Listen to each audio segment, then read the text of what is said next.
At Lowe's, every pro is an MVP to us. It doesn't matter how big or small your business is. If you're a plumber, roofer, electrician, or remodeler, your business earns back when you spend, gets exclusive offers, and paint rewards. It all adds up to help drive your business. Join Lowe's MVP's Pro Rewards and Partnership Program today. Minimum purchase required. Earnings and paint rewards awarded as Lowe's e-gift cards. Exclusions, restrictions, and more terms apply. Valid through 12/31/22. See Lowes.com/L/pro loyalty terms. Subject to change. U.S. only. The National Broadcasting Company presents The Adventures of Sam Spade, Detective. Sam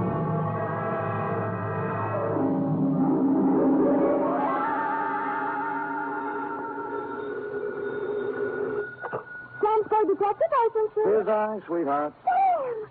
Oh, I was worried to death.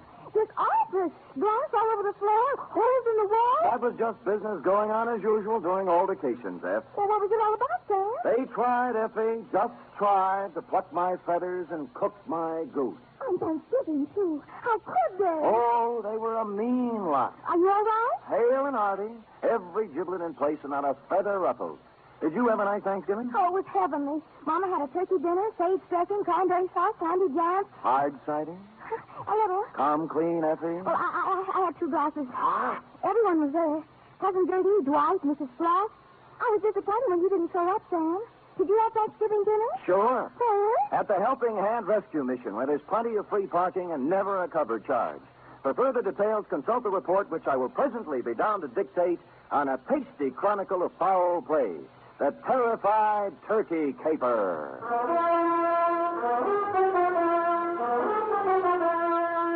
For NBC, William Spier, radio's outstanding producer-director of mystery and crime drama, brings you the greatest private detective of them all in The Adventures of Sam Spade. Sam, hey!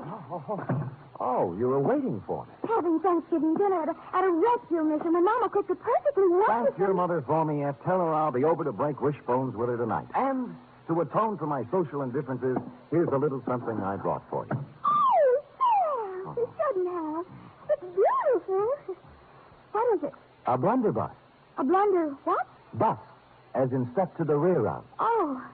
Well, what does it do? Shoots, F. It's a gun.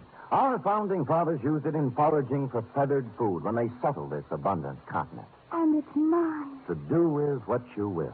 Where did you get it? Pencil boy? Yes, Sam. Who gave it to Pad you? open? Oh, yes, but I don't know. Knees crossed? Did you mean the founding fathers? Don't peek. Date, November 24th, 1950. To Detective Lieutenant I.C. Kelsey, Homicide Detail, San Francisco Police. From Samuel Spade, license number 137596. Subject, Turkey. Dear Kelsey, this was a big week for the cranberry pickers, the butchers, the sage makers, and the stomach pill people. But for private detectives, it was strictly from hunger.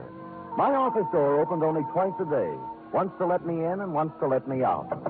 And when on Wednesday I heard a knock on the door, I went into a paroxysm of delight. Come in! Come in! Come in! Entrez-vous! Entrez usted! Arise! When I ran out of languages, I got up from behind the desk, walked to the door, and opened it. Standing there was a small, middle-aged man with a pink, bald head. His blue serge suit needed pressing, and he was nervously fingering a strawberry birthmark under his left ear. Mr. Samuel Spade? I am. May I have a moment with You may have several, but not in the corridor. It's not in my lease. Oh, I'll come in. Good. Well? Well, you'll have to excuse me, Mr. Spade. I've had so few dealings with private detectives. I find it hard to begin. Well. Oh, perhaps I shouldn't have come at all. Goodbye. No, wait a minute. Maybe I can help you. Well, you see, Oh, what's the use? You won't believe me. Nobody does. I'd really better... Oh, now, wait. I'll believe you.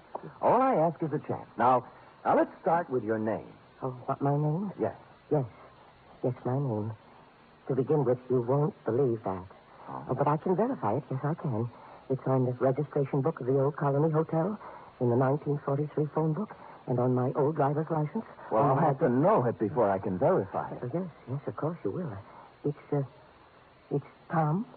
Well, now that's not so hard to believe. Oh, you haven't heard the rest of it. It's Tom Turkey. Well, you see, I told you wouldn't believe it. I'd better go. No, now, let me be the first to believe you. Now, Mr. Tom, what's your problem? Oh, dear.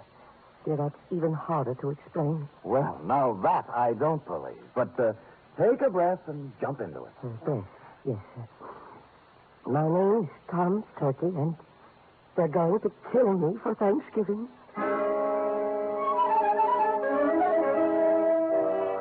Well, I had asked for it, and I had gotten it.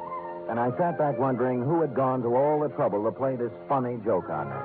I was looking at my hand to see if there was any itching powder on it where he'd shaken it when my phone rang. I lifted the receiver, swung around on my swivel, and gazed out onto the street. It was Al Tuttle calling, a private eye whose reputation was shadier than a mushroom cellar. Hi, Spady. Al. Haven't seen much of you lately, Spady. And I have to get together. Yeah, well, so long. Wait, I'll tell you why I called. I've had a pest in my office, keeps coming back. Thinks he's a turkey somebody wants to dress. I brushed him, but your name came up, and I just wanted to warn you. He might be in to see you. I'm confused, Al. I never knew you to turn your back on a buck. Oh, I don't want any of this one. His buttons are loose. My advice to you is to bounce him. Well, we've never traded advice before, Tuttle. Why now? Well, after all, we're in the same racket. If we can't help each other... Oh, sure, Al, sure. I appreciate it. Give me a ring. We've got to get together sometime. Yeah, when I get a free night, we'll Jimmy parking meters. Yeah, we... Huh? Oh, yeah. Parking meters. I'll see you later, Spady. I turned back to the desk, and what I saw in front of me was an empty chair. Tom Turkey had taken wing. I got up and walked to the window, and a minute later, I saw him come out of the building downstairs and start to cross the street. And then I saw something else. A large 4-ton truck was tearing down the street, picking up speed. Instinctively, I shouted a warning, and at the last second, Tom Turkey scrambled from in front of the truck and disappeared into the alleyway. The truck roared up the street, and on its side was printed in gold letters, "Haynes, you drive it." There was nothing to say it wasn't coincidence, this near mishap, but somehow I found myself intrigued and wanting to hear more of the little guy's story. He said the Old Colony Hotel. On the way, I stopped at the library, found an old 1943 phone book, and looked. He was listed. Thomas Turkey, it said. Out of curiosity, I rang the number. Hello? I wonder if you can help me. I'm inquiring about a Mr. Turkey. Turkey. This ain't his number no more. I know. Haven't had any calls for him for years. It's going late. Yeah, I know. I knew a woman named Rabbit once. Mrs. Rabbit. About Turkey, could you remember what he looked like? I don't. Hey, Manny, what Turkey look like? Yeah.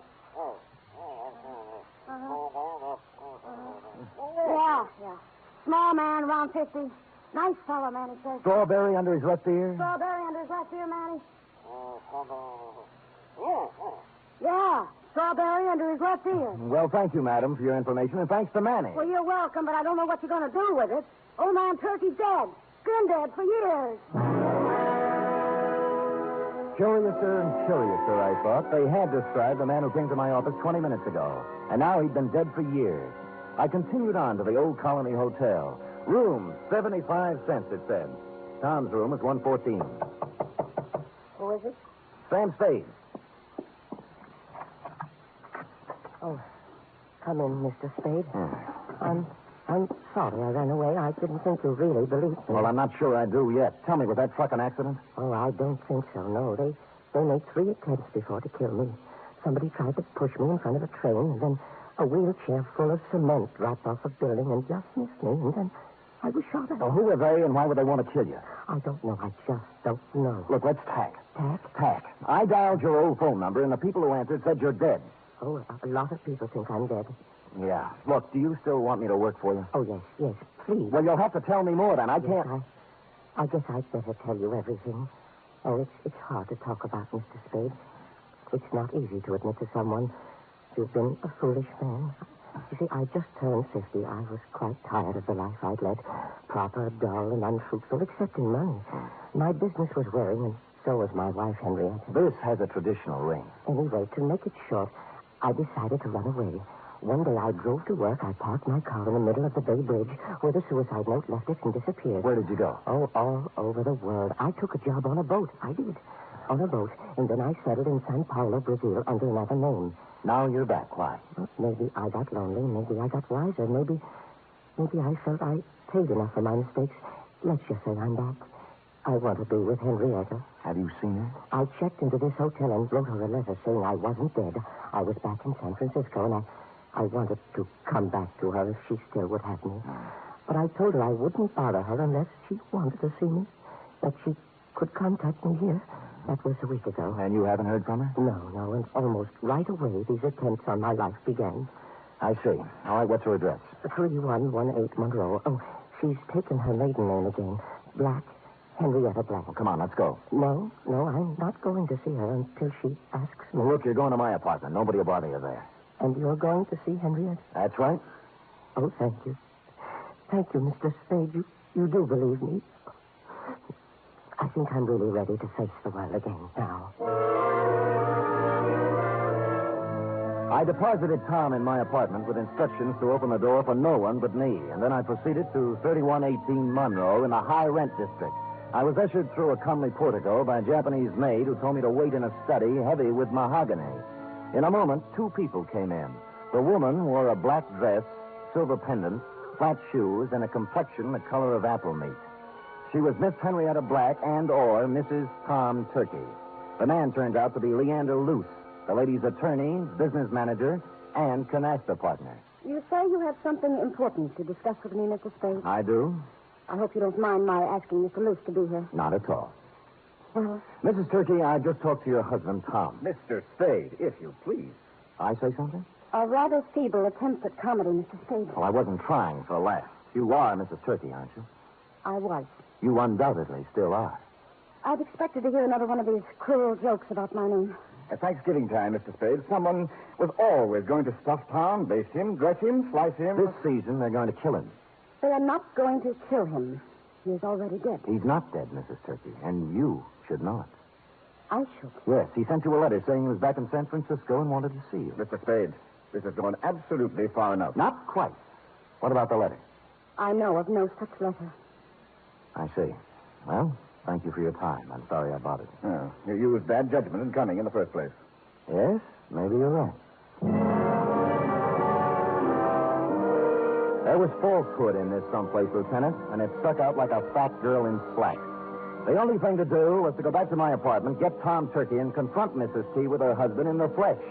But when I got back to my apartment building, I spotted in rapid succession, 1, an ambulance, 2, a police car, and upstairs, outside my half-opened apartment door, I spotted Fri Jul. I've been expecting you. What's going on, Kelsey? Yeah, serious, Sam, serious. Who's that bald-headed man moving around the apartment? That's McCracken, the new medical examiner. Checking a stiff on your rug. I stepped around you, Lieutenant, and pushed the door all the way open. I saw McCracken kneeling over the body and a couple of men from homicide taking photos. I moved into the room feeling nothing good. A little guy had given me a job, and while I was yakking with his wife, somebody got to him. And in my apartment, where I'd stashed him. McCracken stood up, and I looked down at the body. Then I looked again. Who I saw wasn't Tom Turkey at all. It was the late private eye, Al Tuttle.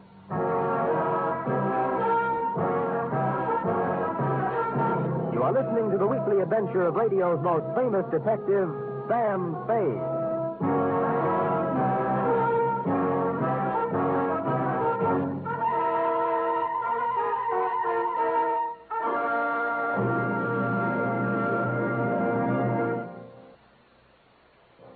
You Friday fans of Sam Spade, there's mystery on Saturday evening, too, on NBC. Tomorrow, the man called X sets out on another mission of danger and intrigue in some far-off corner of the earth. Herbert Marshall stars as the man called X, a man without a name who travels the world over protecting his country's interests. He lives by his wits, and his business is danger. He's the man called X, tomorrow over most NBC stations. For top Sunday listening, it's another broadcast of The Big Show on NBC. This Sunday, your stars include Fred Allen, Jack Carson, Mindy Carson, Ed Archie Gardner, Ed Wynn, and many, many more. And Tallulah is your MC as usual. This Sunday, it's The Big Show on NBC.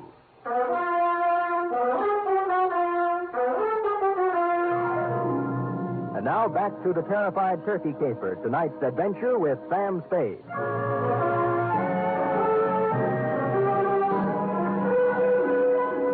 While the men from homicide were taking pictures, etc., you and I, Lieutenant, were going round and round on the question, if I didn't kill the man found in my room, who did?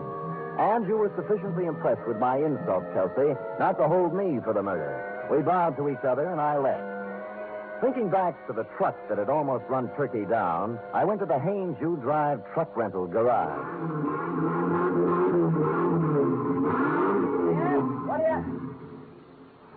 What do you want? I'm a detective. Could you give me a list of names for everybody who rented a truck from you during the past few days? Sure.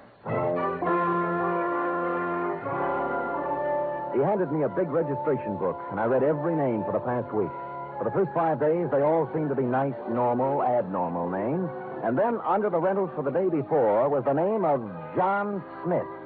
John had given his address as 7200 Kearney. And I happen to know that Kearney only goes up to 2000.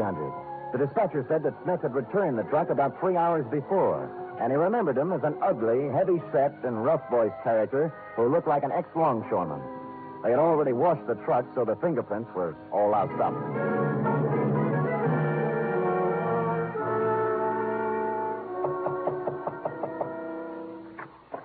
Well, it's Mr. Spade again. Look, I'd like to speak with Miss Black, if you don't mind. Come in. Come in. Thank you.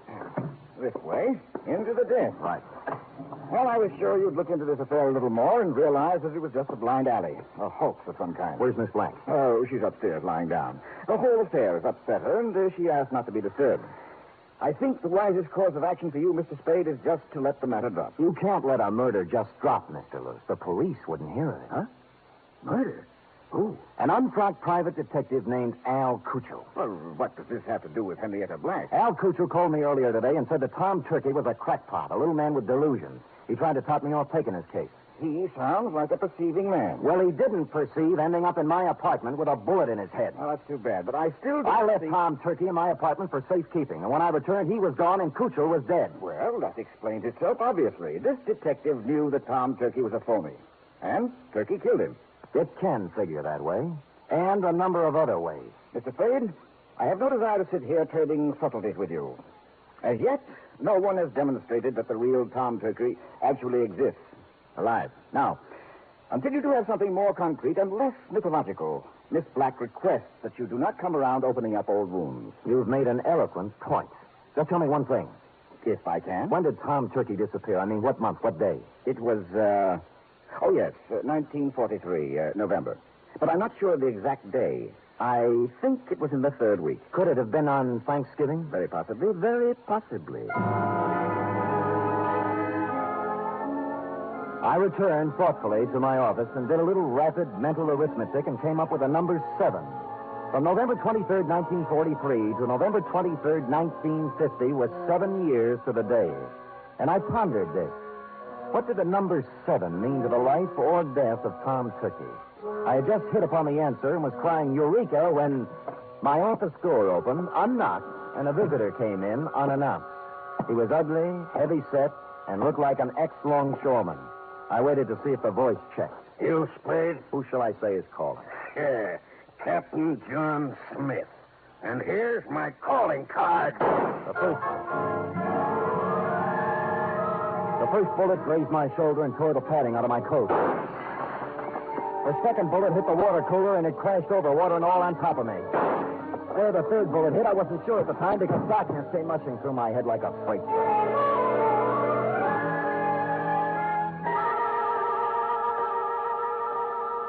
When I opened my eyes again, I expected to see St. Peter checking my ID card. But all I saw were the dust balls under my desk and a fly bathing himself in a pool of water spreading slowly over the floor. There was blood on my hand, but it came from a glass cut. I was in shambles, but alive. Captain John Smith had shoved off, obviously thinking his bullets had done their work.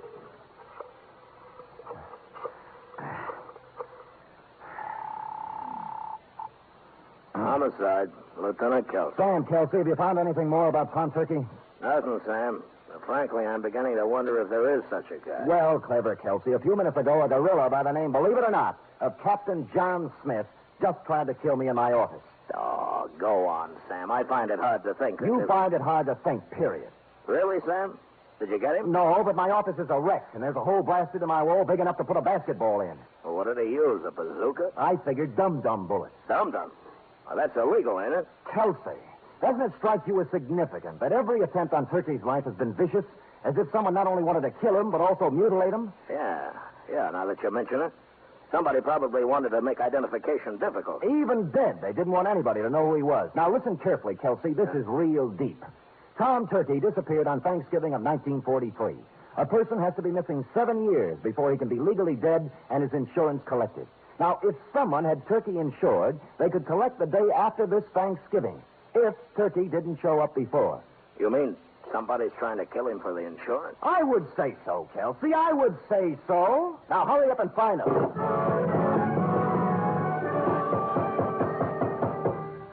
When I put down the phone, I heard a heavy pounding. For a minute, I thought it was in my head, until I turned to face the door, and standing there was a small pilgrim with bandy legs in black stockings, pantaloons, white-collared coat, and stovepipe hat. Hallelujah. He wore silver buckles, and what he was pounding on the floor was an 18th century blunderbuss. Hallelujah.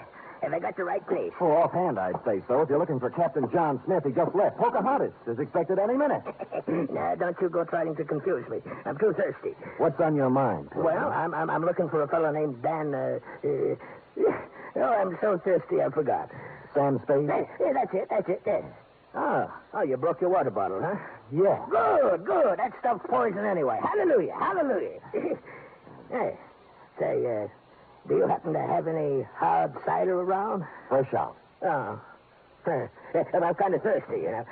Any type of corn squeezing? Here, try this, Dad. Well. Good, huh? Oh. You like that, huh? Oh.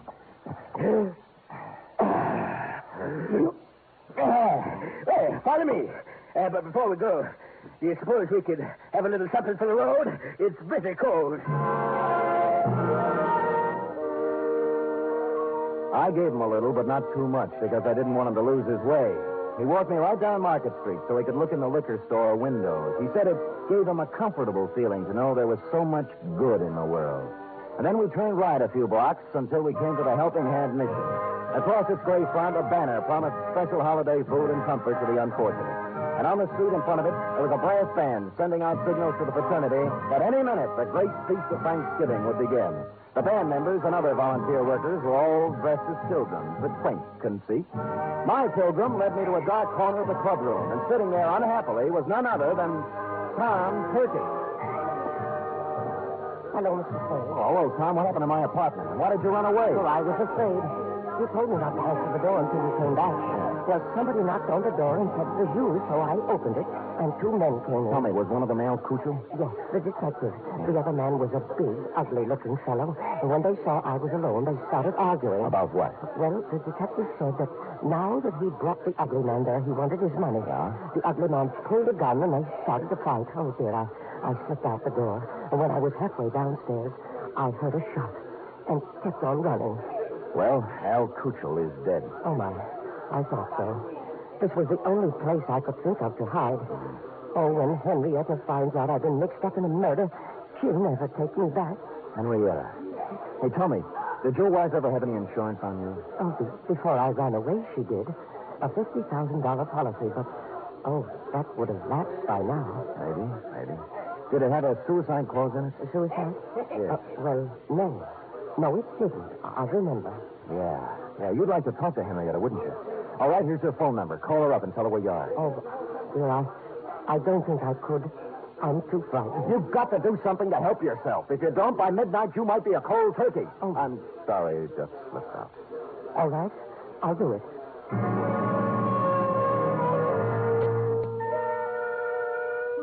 Well, he went and made the call. When he returned, he said that a man had answered who said Henrietta would come down and pick Tom up. He didn't want to wait, but I sat on him. The pilgrim brought us a dish of turkey dinner, saying he couldn't stand food himself, and we munched a spell. In a little while, a limousine pulled up in front of the mission with someone in back whom I couldn't see. The chauffeur stepped out and came in inquiring for Tom Turkey.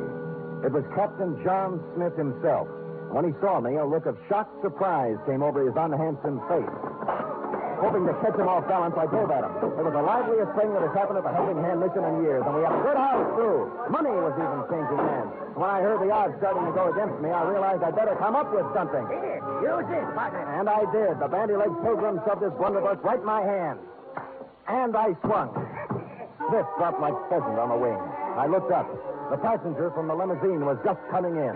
What's the meaning of this? It means, Leander Luce, that you're not going to carve Tom Turkey up for your Thanksgiving insurance policy. Hallelujah.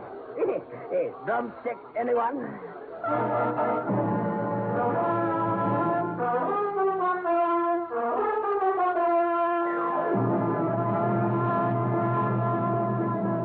Period. End of report. Sam, I don't understand. Well, it's as plain as the cranberry stain on your dress, Beth.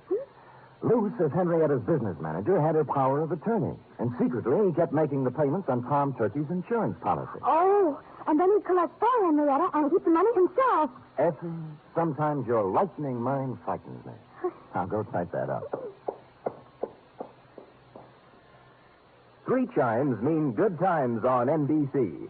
There's fun and laughs with the chimes later tonight when Ed Gardner stars in Duffy's Tavern.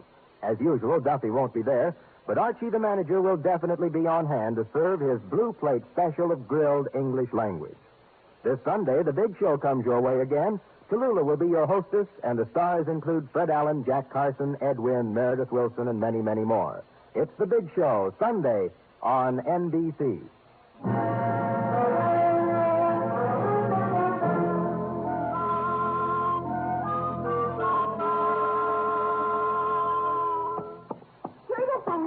Sam, the man who killed Al Crusoe and tried to kill you, was his name really Captain John Smith? Now, Effie, could we have a Thanksgiving caper without a Captain John Smith? It wouldn't be right. It was a coincidence, wasn't it? Well, if you promise not to tell anyone. I won't.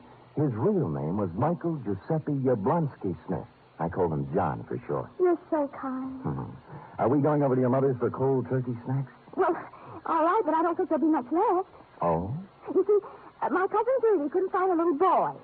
And Mother phoned and said they just found him. He was inside the turkey, eating his way out. Effie, is there no way to curb that tongue of yours? There's one way. Well, come here. Oh,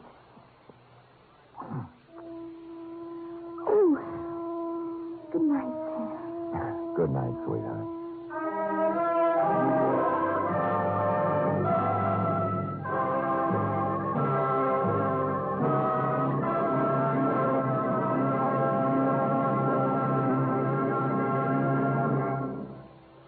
The Adventures of Sam Spade are produced, edited, and directed by William Spier. Sam Spade was played by Stephen Dunne. Lurene Tuttle is Effie. Script for tonight's adventure by Larry Roman and John Michael Hayes. Musical scoring by Lud Gluskin, conducted by Robert Armbruster.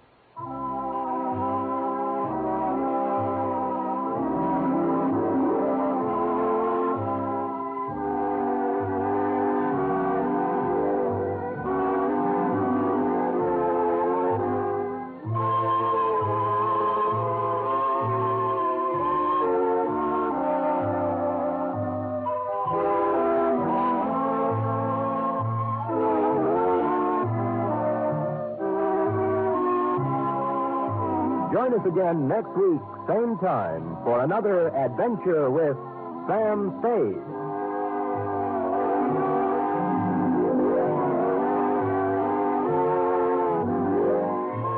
Hear the magnificent Montague, then visit Duffy's Tavern on NBC.